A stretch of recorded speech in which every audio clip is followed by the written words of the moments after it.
Imaginez être l'homme le plus puissant de la Libye pour avoir régné sur ce pays d'une main de fer pendant plus de 40 ans et vous retrouvez face à une rébellion armée qui embrase tout le pays et menace de vous renverser vous et votre régime. Et comme si cela ne suffisait pas, imaginez que le président de la République française, qui se disait il n'y a pas si longtemps être votre ami et à qui vous avez même fait des dons financiers illégaux et considérables, est celui-là même qui est aux avant-postes de cette rébellion et qui met tout en œuvre pour vous faire tomber. Telle était la situation de Mouammar Kadhafi en ce début d'année 2011. Comment un homme devenu président grâce à plus de 50 millions d'euros offerts par un dictateur qu'il appelait son ami et qu'il a défendu publiquement contre tous, en est arrivé à vouloir de ses propres mots le vitrifier. C'est l'histoire hallucinante des liaisons dangereuses entre Mouammar Kadhafi et Nicolas Sarkozy.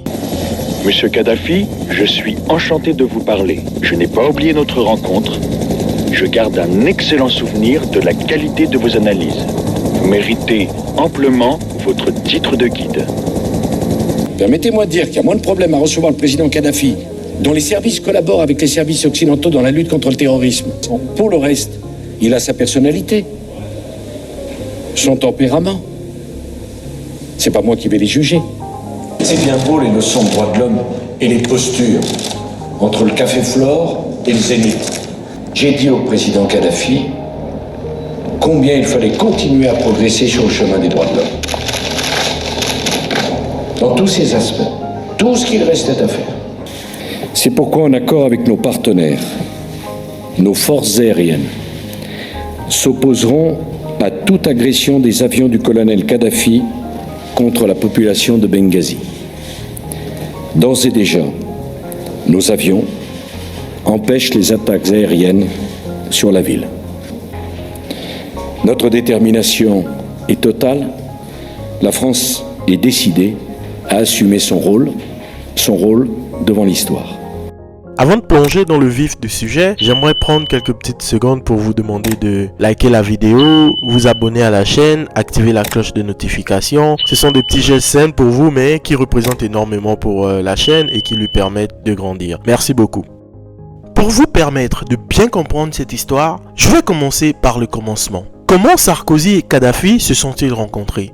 Tout part d'une rencontre en 2005 entre Ziad Takieddine, ce fameux homme d'affaires franco-libyen, et Saïf al-Islam, le fils aîné du guide libyen, alors en visite privée en France. Après leur rencontre, Saïf al-Islam invite Ziad Takieddine en Libye afin de le présenter à son père. Ziad Takieddine se rend donc en Libye quelques temps plus tard, et lors de sa rencontre avec le guide libyen, il lui parle d'un certain Nicolas Sarkozy. Il décrit Sarkozy à Kadhafi comme étant un candidat sérieux à la présidence en France et quelqu'un avec qui il serait intéressant pour Kadhafi de tisser des liens. Kadhafi est très intéressé évidemment à l'idée de nouer des contacts avec celui qui pourrait possiblement être le prochain président de la France. Il veut donc prendre de l'avance parce que de toute évidence, être ami avec quelqu'un avant qu'il ne devienne président et après, ce n'est pas pareil. D'autant plus que Kadhafi cherche à se racheter une image internationale. Lui qui était considéré presque comme un paria par les Occidentaux, a peur de finir comme Saddam Hussein en Irak, qui a fini pendu à cause de ces mêmes Occidentaux. Il a donc renoncé à son programme nucléaire et s'est plié à pas mal des exigences des Occidentaux. Et logiquement, l'étape d'après serait donc de commencer à tisser de bons rapports avec ses dirigeants. Sarkozy, alors ministre de l'Intérieur du président Chirac, est donc une bonne option, il tombe à pic, surtout s'il devient président de la République. Les tractations sont donc lancées et c'est dans ce contexte que Claude Guéant, très grand proche et futur ministre de Sarkozy, va se rendre à plusieurs reprises à Tripoli pour préparer une possible visite de Sarkozy. Et donc, sans surprise, quelques temps plus tard, Sarkozy, toujours ministre de l'Intérieur, arrive à Tripoli le 6 octobre 2005 pour ce qui va être sa toute première rencontre avec Mouammar Kadhafi. Évidemment, les Libyens n'ont pas lésiné sur les moyens, ils ont mis les petits plats dans les grands afin de bien accueillir et de garder de bons contacts avec Nicolas Sarkozy. Après la visite, les Libyens vont sortir la planche à billets et arroser abondamment les caisses de Nicolas Sarkozy afin de lui donner toutes les chances dans la présidentielle à venir en France à laquelle il se porte évidemment candidat. Kadhafi va donc miser très gros sur Sarkozy et on parle d'un montant qui atteindrait la barre des 50 millions d'euros, dans l'illégalité évidemment, puisque le montant limite autorisé pour la campagne présidentielle à l'époque en France était de 18 333 000 euros. Kadhafi à lui tout seul aura donc offert près du triple de ce montant à Nicolas Sarkozy, mais pour lui c'est évidemment un investissement qui sera rentabilisé si Sarkozy est élu. Et avec une telle somme dans les poches, il ne peut pas y avoir de hasard. C'est évidemment Sarkozy qui sort vainqueur de la présidentielle face à Ségolène Royal. Le premier acte de cette liaison est donc joué, tout le monde est content. Il est donc l'heure désormais pour Kadhafi de récolter les fruits de son investissement. Et devinez qui va être le tout premier dirigeant, ou l'un des tout premiers en tout cas, avec qui Nicolas Sarkozy va s'entretenir au téléphone après sa victoire. Évidemment, c'est Mouammar Kadhafi. Ça serait presque ingrat de sa part s'il en avait été autrement. Monsieur Kadhafi, je suis enchanté de vous parler. Je n'ai pas oublié notre rencontre. Je garde un excellent souvenir de la qualité de vos analyses. Vous méritez amplement votre titre de guide. أنا مطمن إنه عندنا صديق مثلكم في أوروبا. بعرف طموحكم وعزيمتكم ورح نعمل الكثير لدولتنا. Oui, monsieur le guide. J'espère vous recevoir en France ou me rendre en Libye. Inch'Allah, Inch'Allah. Je compte sur votre prière, monsieur le guide. Je ne prie pas de la même manière que vous, mais je prie le même Dieu que vous. Shukran, shukran. Je vous exprime mes respects et mon amitié, monsieur le guide. Évidemment, Sarkozy ne veut pas se montrer ingrat envers ce généreux donateur qu'est Kadhafi, d'autant plus qu'il aura encore besoin de lui dans un de ses plus grands projets, l'Union pour la Méditerranée. Si elle ne vous dit rien, cette union, c'est normal parce qu'elle n'aura jamais vu le jour, Kadhafi lui ayant mis du plomb dans l'aile. C'était un grand projet qui tenait à cœur à Sarkozy, qui voulait se poser en artisan, en grand chef de la création de cette Union pour la Méditerranée. Peut-être était-ce pour lui un moyen de marquer à tout jamais l'histoire sur la scène politique internationale, qui sait. Toujours est-il que Sarkozy va tout donner pour faire naître cette union. C'est en Méditerranée que tout va se jouer, qu'il nous faut surmonter toutes les haines pour laisser la place à un grand rêve de paix et à un grand rêve de civilisation. Le temps est venu de bâtir une union méditerranéenne qui sera un trait d'union entre l'Europe et l'Afrique. Ce qui a été fait pour l'union de l'Europe il y a 60 ans, nous allons le faire aujourd'hui pour l'union de la Méditerranée.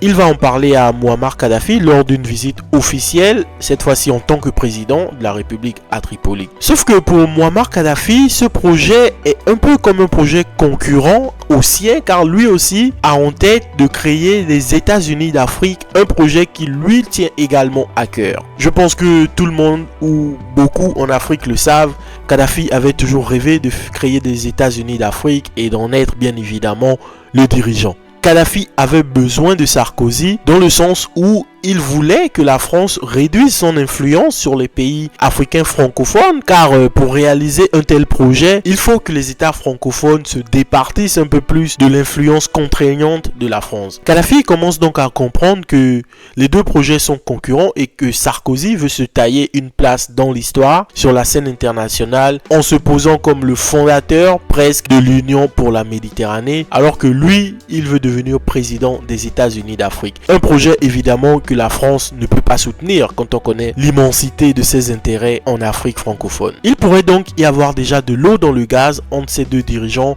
qui se veulent être de grands amis. Mais Sarkozy lui reste toujours optimiste. Quand il rentre en France, il ne veut pas penser que son projet d'Union pour la Méditerranée est déjà mort.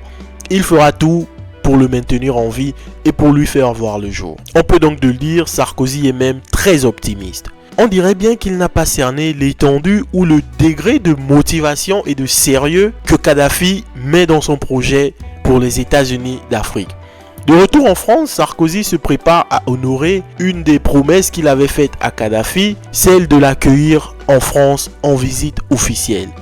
C'est donc ainsi que seulement 6 mois après son élection à la présidence de la République française, Nicolas Sarkozy va dérouler le tapis rouge à Muammar Kadhafi. Ça sera donc la première visite officielle du guide libyen en terre européenne depuis bien longtemps. Il sera accueilli en grande pompe et ce, malgré les critiques. Tout le monde en France est choqué. Comment Sarkozy peut-il faire venir sur le territoire français, le pays des droits de l'homme, ce dictateur qui n'a aucun égard pour la vie des Libyens, qui finance le terrorisme et qui ne respecte aucune règle internationale. Sarkozy entend tout cela, mais n'en démord pas.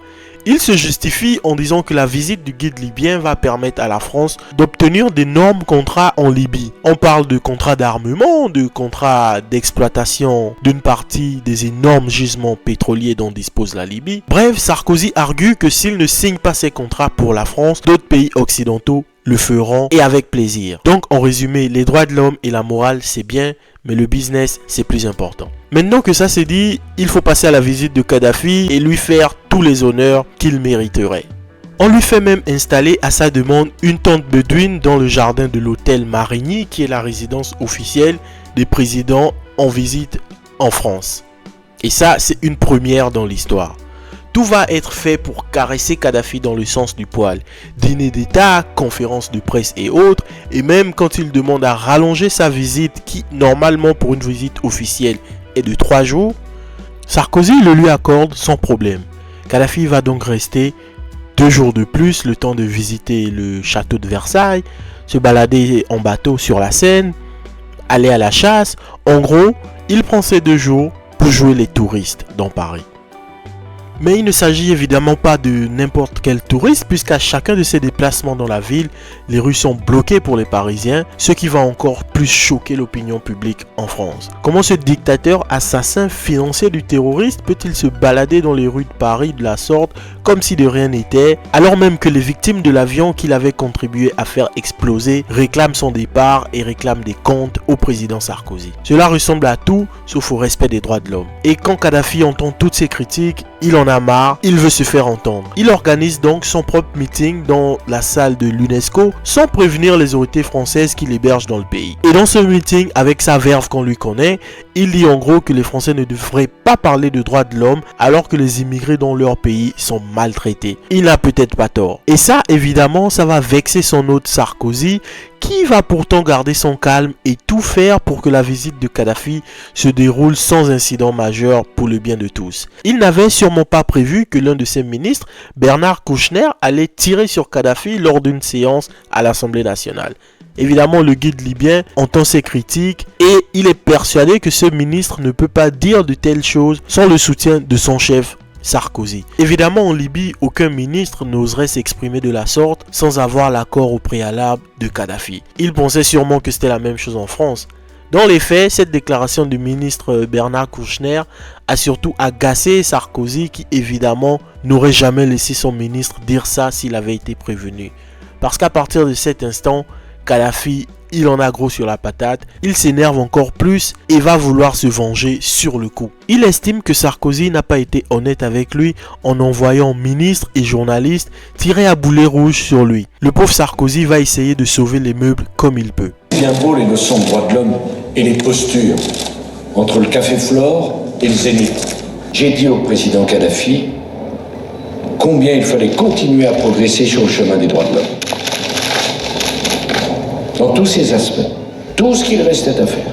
Sauf que Kadhafi, lui, a déjà vrillé dans son esprit et lors d'un entretien avec un journaliste, celui-ci lui demande de confirmer s'il a effectivement discuté des droits de l'homme avec Sarkozy. Et voilà l'occasion parfaite d'en mettre une à Sarkozy dans son pays et répond que non, ils n'en ont jamais parlé. Sarkozy, dans tout son sérieux, aurait-il donc menti à toute la France ce soir-là et n'aurait pas eu le courage d'aborder avec Kadhafi la question des droits de l'homme? Choquant. L'humiliation est totale, vous pouvez bien l'imaginer pour Sarkozy. Cette promesse de visite officielle qu'il avait faite à Kadhafi et qu'il a honorée, n'avait-elle donc rien de bon à lui apporter qu'une humiliation? La seule chose qui lui reste à faire pour sauver la face et de signer ces fameux contrats qu'il a brandis comme justificatif à la visite de Kadhafi. Les contrats vont donc être signés devant les caméras, mais le froid est désormais palpable entre les deux dirigeants. Kadhafi a bien l'intention d'aller au bout de sa vengeance et tous les contrats signés en grande pompe devant la presse ne seront pas honorés, pas un seul. Ça servira donc de leçon à Sarkozy pour avoir fait semblant d'être son ami en l'invitant avec les honneurs dans son pays juste pour se faire critiquer par la presse et ses ministres. Kadhafi, rentré chez lui, ne veut donc plus entendre parler de Nicolas Sarkozy. Pourtant, souvenez-vous, Sarkozy a besoin de Kadhafi dans son projet d'union pour la Méditerranée, car on le sait, la Libye est un énorme passage vers l'Europe pour les migrants clandestins. D'ailleurs, on le sait tous, il y a beaucoup de migrants retenus comme esclaves en Libye. Si cette union pour la Méditerranée doit donc se faire, elle doit à tout prix se faire avec la partie libyenne. Car bâtir cette union sans la Libye, c'est comme barricader toute une maison de partout, tout en laissant le portail grand ouvert. Kadhafi le sait et il va donc se faire un malin plaisir de boycotter les réunions pour cette union. Il va la torpiller de partout. Le jour de la réunion en France, tous les leaders des pays concernés sont présents, sauf Kadhafi. Il n'ira pas à cette union, estimant qu'il n'a pas à se soumettre à la volonté de Sarkozy, qui lui cherchait juste à se poser en chef de cette fameuse union.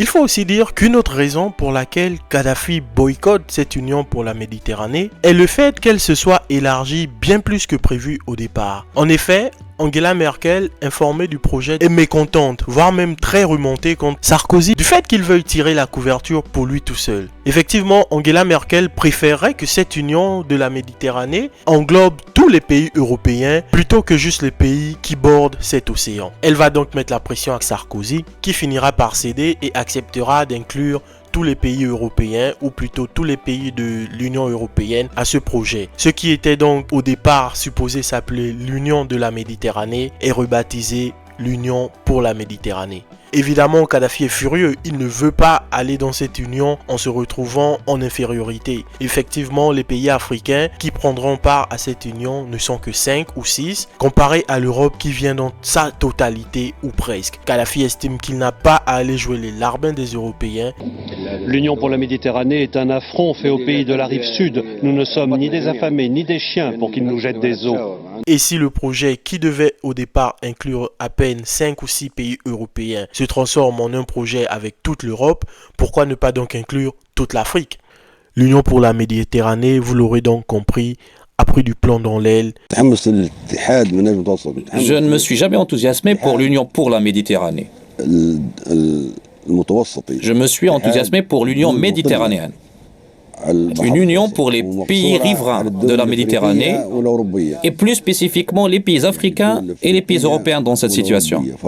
Africains et européens, car le continent africain et le continent européen donnent sur la Méditerranée. Les États européens sur la Méditerranée et les États africains sur cette mer pourraient faire une union, organiser une coopération et établir un lien entre les deux continents. Un trait d'union entre les deux unions, l'Union européenne et l'Union africaine. Et je suis contre l'adhésion des États asiatiques. Je ne parle que de l'Afrique et de l'Union européenne. Mais le président Sarkozy a été obligé d'accepter autre chose, car la chancelière allemande ne lui a pas permis d'organiser cette coopération méditerranéenne spécifiquement. Elle n'a mis qu'une union pour la Méditerranée et elle a ramené toute l'Europe sur la Méditerranée en réalité. Et alors j'ai proposé de ramener toute l'Afrique alors en Méditerranée, pourquoi pas? Mais on m'a répondu non, on ne prendra des pays africains que ceux qui donnent sur la Méditerranée. On prend tous les États européens en contrepartie. Et j'ai dit non, je ne peux pas accepter cela. En réalité, cette union est un bébé mort-né. L'Union pour la Méditerranée. Oui, comme le processus de Barcelone. Ça a duré 10 ans. Le processus est mort, on l'a enterré et on l'a remplacé par cette union. C'est une union morte-née. Et de toutes les façons, Kadhafi se rend bien compte que la France n'a pas l'intention non plus de le laisser bâtir ces États-Unis d'Afrique. Ni l'Union pour la Méditerranée, ni les États-Unis d'Afrique ne verront donc jamais le jour.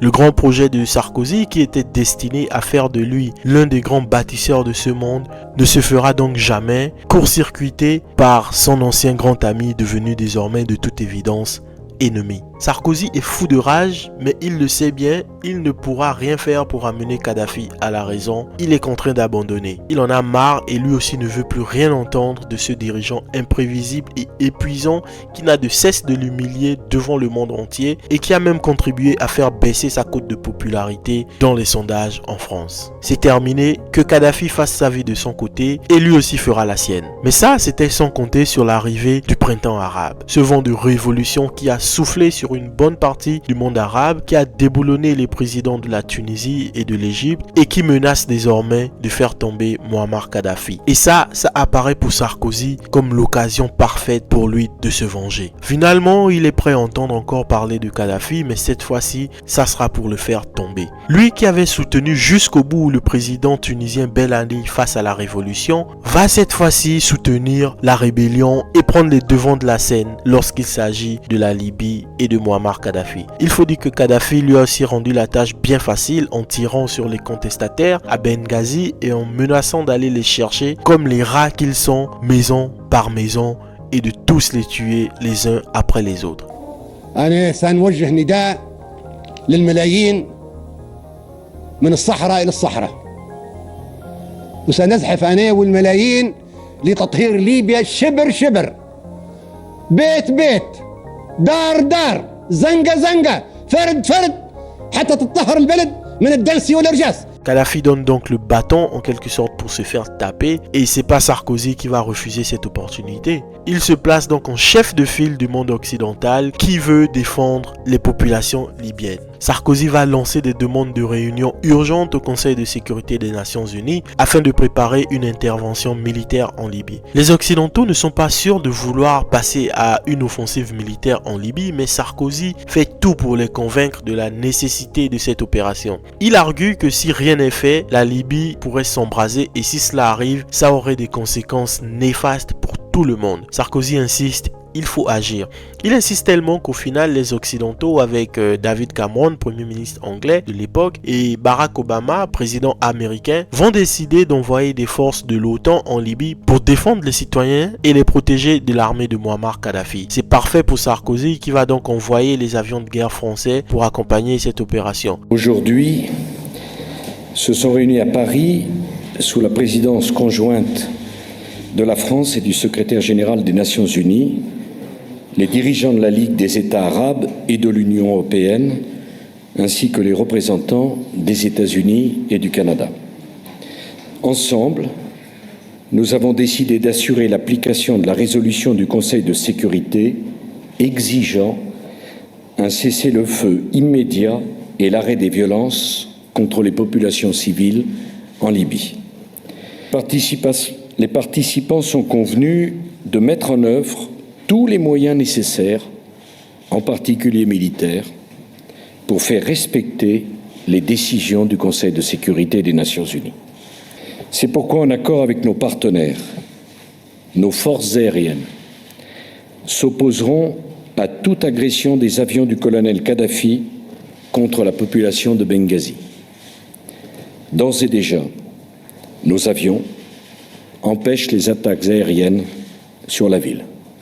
D'autres avions français sont prêts à intervenir contre des blindés qui menaceraient des civils désarmés. La France, le Royaume-Uni, les États-Unis et des pays arabes ont adressé au colonel Kadhafi et aux forces qu'il emploie l'avertissement suivant. En l'absence d'un cessez-le-feu immédiat et d'un retrait des forces qui ont attaqué les populations civiles au cours des dernières semaines, nos pays auront recours à des moyens militaires. Le colonel Kadhafi a méprisé cet avertissement.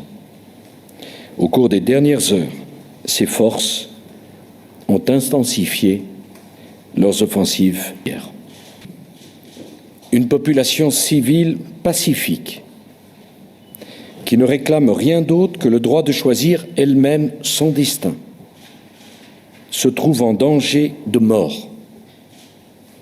Nous avons le devoir de répondre à son appel angoissé. Nous intervenons pour permettre au peuple libyen de choisir lui-même son destin. Il ne saurait être privé de ses droits par la violence et par la terreur. Il est encore temps pour le colonel Kadhafi d'éviter le pire en se conformant sans délai et sans réserve à toutes les exigences de la communauté internationale. Notre détermination est totale. La France est décidée à assumer son rôle devant l'histoire. Dans le même temps, il s'arrange pour procurer des armes en quantité incroyable aux rebelles qui commencent à s'organiser en groupes armés. Mais une question centrale demeure. Qui va remplacer Kadhafi s'il tombe? Il faudrait que ce soit quelqu'un qui a les épaules assez larges pour tenir un tel pays. Là encore, pas de problème, Sarkozy a la solution, il sait à qui parler. Bernard-Henri Lévy l'avait introduit en mars 2011 au chef de la rébellion et lui faisait comprendre que ces hommes sont les dirigeants du Conseil national de transition de la Libye et aimerait le rencontrer pour discuter de la possibilité de les reconnaître comme les autorités légitimes du pays désormais. Sarkozy évidemment accepte de les recevoir. Les dirigeants du Conseil national de transition n'espéraient vraiment pas avoir l'occasion de rencontrer un président d'une puissance européenne aussi vite dans ce conflit. Ils sont surpris, agréablement surpris, mais ils sont quand même surpris.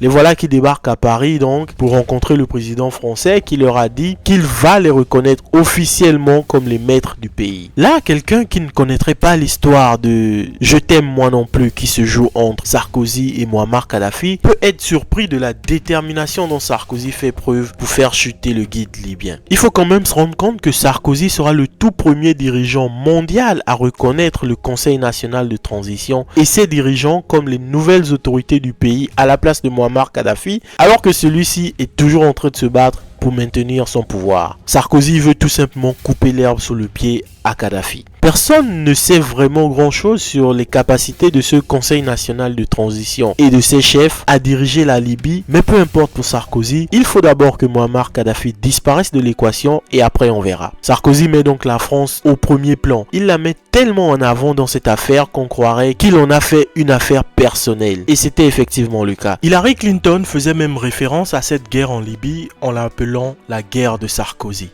Il faut dire que le président français avait dans son bureau des cartes de la Libye sur lesquelles il suivait de près l'évolution de la situation pour être toujours informé en temps réel de ce qui se passait en Libye. D'ailleurs, Obama, quelques années plus tard, écrira dans son livre que Sarkozy tenait à tout prix à se mettre en avant dans cette crise libyenne, aveuglé par ses émotions. Obama disait qu'il voyait en Sarkozy un comportement émotif et le décrit comme un homme souvent poussé par les gros titres ou l'opportunisme politique. Il se comportait comme un enfant turbulent, mal organisé, au tempérament changeant, survolté, capable de tenir des propos lors de ses discours qu'il ignore par la suite. Il n'aura donc pas échappé à grand monde que Sarkozy faisait de la chute du guide de la révolution libyenne une affaire personnelle. Il va même s'arranger à faire en sorte que les avions de chasse français soient les premiers à pénétrer l'espace aérien libyen lorsque l'OTAN envoie ses forces en Libye. Quant à la question du CNT, les Occidentaux doutent toujours beaucoup des hommes qui le composent, mais la France argue que soit c'est eux, soit c'est Kadhafi. Il faut juste passer à l'action. Muammar Kadhafi, qui a été informé qu'une attaque de l'OTAN pourrait être imminente, décide donc d'envoyer son armée à Benghazi pour exterminer les rebelles. Et la France qui lève maintenant la tête et veut attaquer la Libye. Est-ce que tu veux attaquer la Libye, espèce d'idiot? C'est nous qui allons t'attaquer. Viens et essaye de nous attaquer.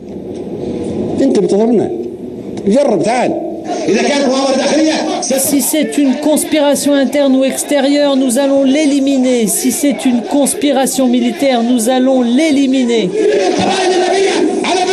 Nous allons l'éliminer avec le peuple libyen et les tribus libyennes qui forment une armée pour libérer des ennemis chaque pouce de la Libye. C'était là très certainement l'erreur à ne pas commettre pour lui, car l'OTAN, avec la France en tête, va bombarder ses chars, ses dépôts d'armes et même certains de ses bâtiments. Tout cela rend évidemment la tâche plus facile aux rebelles qui peuvent avancer lentement mais sûrement sur la capitale. Il faut dire que Muammar Kadhafi se bat comme un beau diable, il ne se laisse pas faire et les combats vont durer pendant de longs mois. L'armée de Kadhafi au final n'arrive pas à contenir les rebelles aidés par l'OTAN. La pression commence donc à monter sur sur le guide libyen. Il commence peu à peu à comprendre que s'il reste à Tripoli, il risque de se faire capturer voire tuer. Il est donc contraint de quitter la capitale pour continuer le combat dans sa ville natale de Sirte. Les combats se poursuivront encore pendant quelques mois avec toujours l'appui de l'OTAN derrière les rebelles et la suite, nous la connaissons tous. Muammar Kadhafi, dont le convoi avait une nouvelle fois pris la fuite, sera capturé le 20 octobre 2011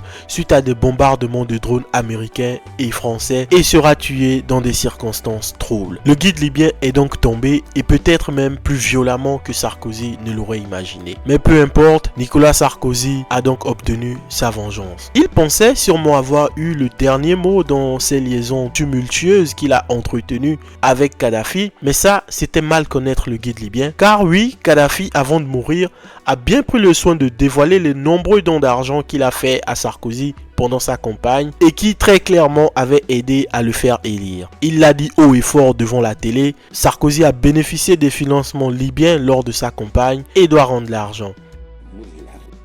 Cela me bouleverse car je suis celui qui a aidé Nicolas Sarkozy à atteindre le pouvoir. Je suis celui qui l'a soutenu avec de l'argent jusqu'à ce qu'il devienne président. Il est venu, il m'a rendu visite ici même dans cette tente quand il n'était encore que ministre de l'Intérieur. Il m'a demandé de l'argent, je lui en ai donné et il est devenu président. Moi, je pense que mon ami, mon cher ami Sarkozy, a un désordre mental. Il était venu ici, sous cette tente-là, et il m'a demandé un soutien financier, si vous voulez, et on l'a soutenu financièrement. Et il a gagné les élections. Pourquoi à l'époque vous avez accepté de financer sa campagne?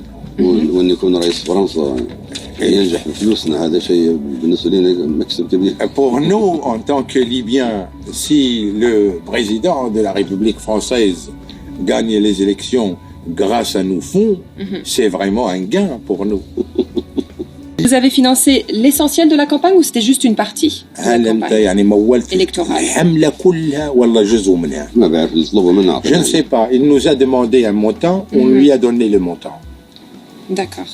En liquide, en chèque? Chèque ou naqdan? Je ne sais pas, moi, je ne suis pas concerné par les choses. Il m'a juste précisé qu'il a donné des ordres au comptable et que le comptable a exécuté les ordres. Kadhafi savait très bien que l'argent ne reviendrait pas, mais pour Sarkozy, ce sont les problèmes judiciaires qui vont arriver. Il enchaîne maintenant les procès, parmi lesquels évidemment cette affaire de financement libyen, et il risque maintenant 7 ans de prison pour avoir financé sa campagne illégalement avec les millions de Muammar Kadhafi. Sarkozy pensait avoir éliminé le guide libyen pour de bon, mais au final, Kadhafi, avant de mourir, s'est assuré de lui attacher un bon gros boulet au pied qui l'empêche de vivre tranquillement jusqu'aujourd'hui en 2025. Même sa pauvre fille de 11 ans, qui évidemment n'a rien à voir dans cette affaire, ne peut pas faire un live tranquillement sur TikTok sans que les internautes la bombardent de questions sur le sujet de Kadhafi, accusant son père d'avoir tué ce dernier. Kadhafi, arrêtez de me saouler avec ce mec s'il vous plaît. Tout mon respect, reposez en paix Kadhafi, je sais pas si ça se prononce comme ça, mais vraiment reposez en paix. Je ne connais pas l'histoire malheureusement, donc je peux pas mettre mon point de vue dessus. Mais voilà. Nicolas Sarkozy pensait avoir eu le dernier mot face au guide libyen, mais c'était mal connaître Muammar Kadhafi. Ainsi s'achève donc ce récit sur cette amitié improbable entre ce dirigeant français aussi ambitieux qu'émotif et ce dirigeant libyen aussi bouillant qu'imprévisible. N'hésitez pas à nous lâcher un petit pouce si vous avez aimé la vidéo, à nous faire part de vos avis en commentaire et surtout, abonnez-vous à la chaîne. Nous avons beaucoup de vidéos qui arrivent très bientôt. Merci.